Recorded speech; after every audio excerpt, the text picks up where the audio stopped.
what is one thing about you that you say, you're saying all this and I agree with you about how women are and how they make decisions based off of who they are as women. What do you think women might need to do as far as uh, that embodiment of like the self respect and the you saying that a woman should just basically know herself before she knows a man? Do you think that's the best way to do it?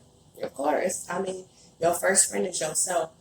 Every day, the person you wake up with every day, that's the main person you should have a relationship with. Yeah. And sometimes we forget about that. We forget about ourselves. And it's not intentionally. It's sometimes just by nature, by human being. Like, you know what I'm saying? Because we put a lot of other things for that we're really actually supposed to put ourselves. But if I could take that time, as much as I put into that person and put into myself, how much further do you think I can be? Yeah. How much more that I can be more aware of who I am and what I will allow, what I will not accept. Would it be that more exceeding, like, you know? Yeah. So if I'm learning to invest into myself. And sometimes that comes with not talking to no one or being by yourself, even though you go through life like, oh, you don't, but sometimes being by yourself is what teaches you about you.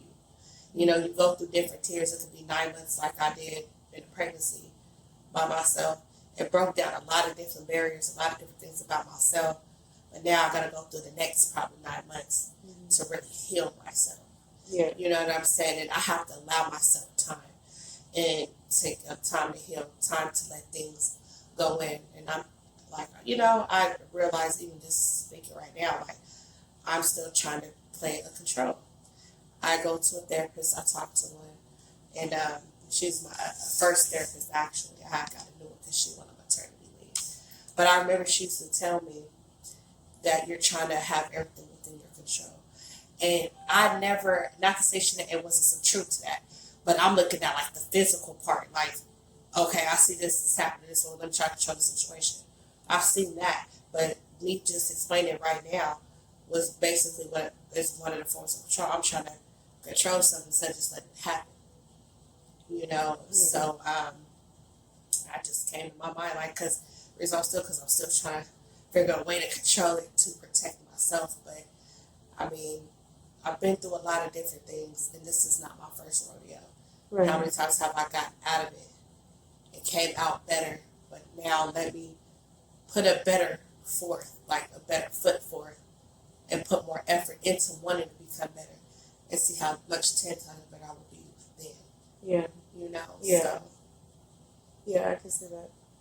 And something we were talking about earlier as far as boundaries go.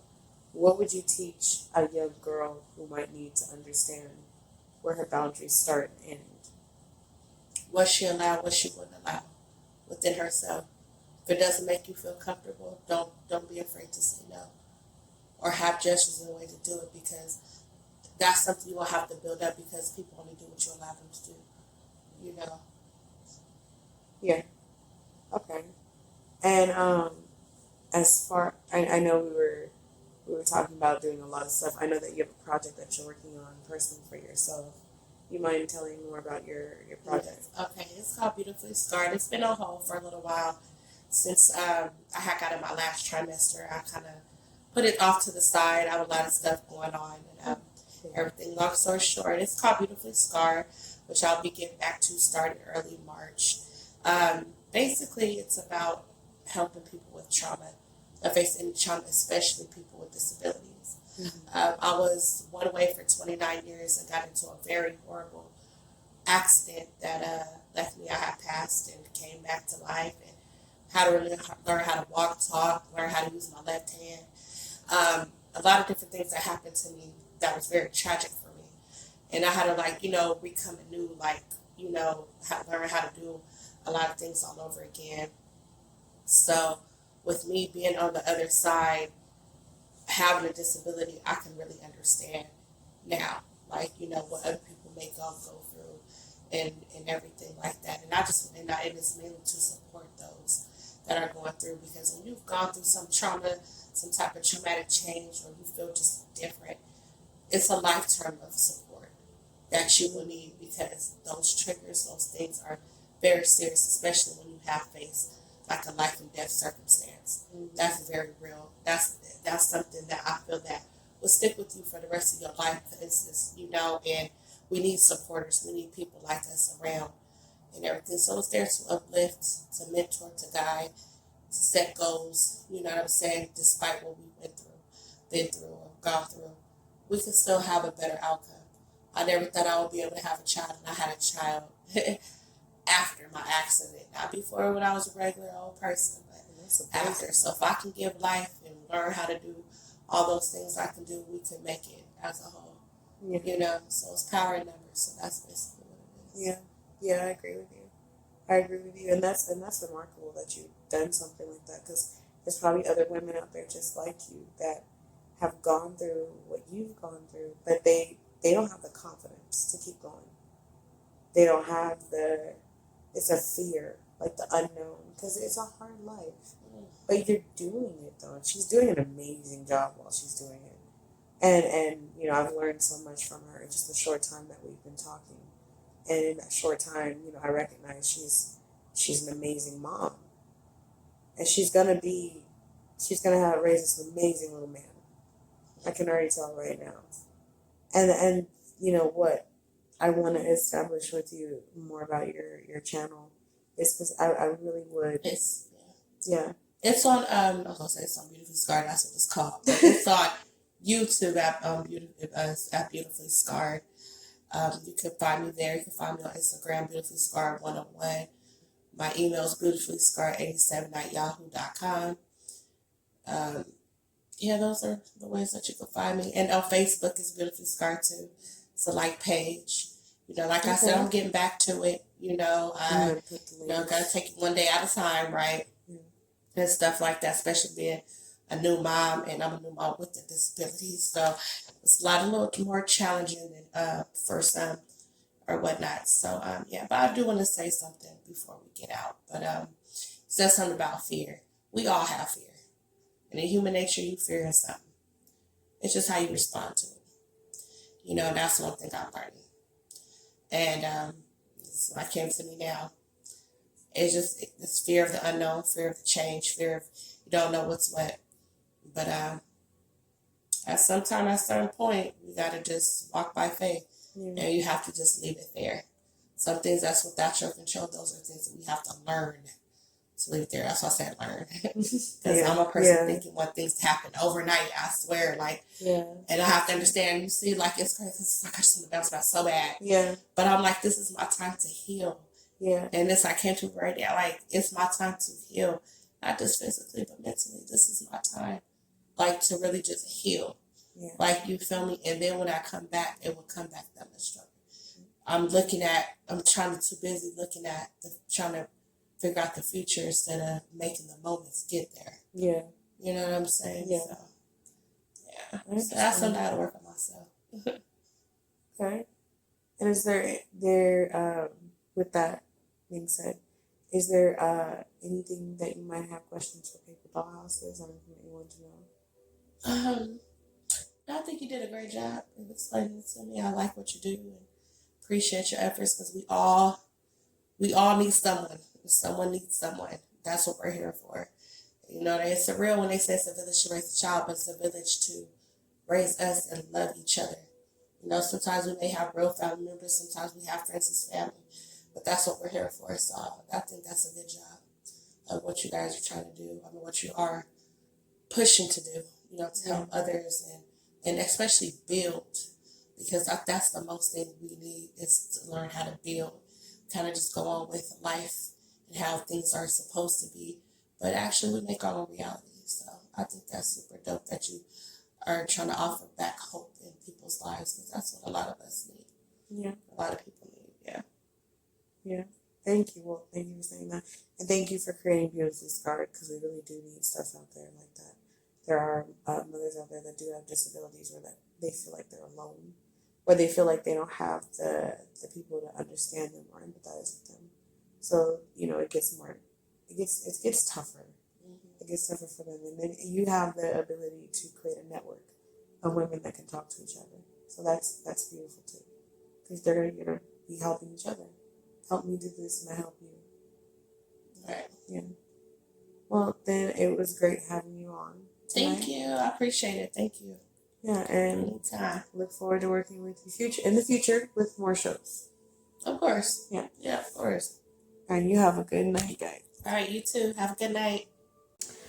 Hello, everybody, and welcome to another episode of Paper Doll Houses. This is Nashani McLean here, and today we have a wonderful guest on with us. We have Jasmin Smith. Say hello, Jasmin. Hello. And Jasmin here, she is an impeccable woman. She just recently had a baby. Yes, yes. A handsome little boy. And she's a very, very strong woman. I've been talking to her for a while. I really appreciate her, and her hospitality and her amazingness. As a person, I really kind of wanted to share her story with everyone out there because it's very unique. And I think that it's relatable to those out there that might need to hear it. So, Jasmin, why don't you tell us a little bit about yourself, what you feel comfortable talking about? Okay. My name is Jasmin. Like she said, I just had my son, which I'm very happy about.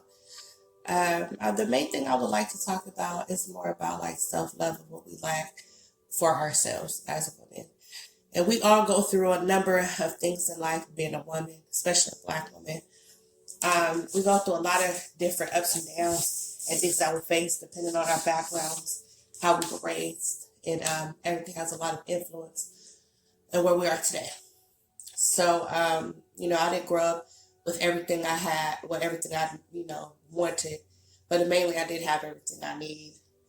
But as I grew up, I'll say a lot of the times, what most women do, we kind of lose track of ourselves when we find a man type of thing. And I've been through numerous, not numerous like that, but like a couple situations, a couple relationships, and just people who I've talked to.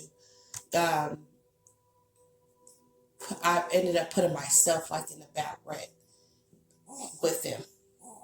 You know what I'm saying? And I kind of lost myself within my relationships before. Mm-hmm. And, recently I'm a single mother. And that last relationship, I can say, really woke my eyes up to a whole lot. And the main thing that it opened my eyes up was to me and me taking my accountability of where I play a part in. Because I think a lot of the times, 9 times out of 10, trust me, we be the men, but sometimes we make ourselves too available for them and not allowing ourselves to get to know them and see how much they're available for us. And I fell into the trap of, everything is microwave. As soon as you start talking to a guy, y'all mess around or something. Next thing you know, y'all moved in with each other and don't even know this person. You know what I'm saying? And stuff like that. So I ended up hopping on that a couple times. And it get me nowhere. It took me, like I said, a while to get it, but I got it now. You know what I'm saying? And it's just like I said, the main thing was I blamed them a lot, but I had to, I had my part too. I played into it.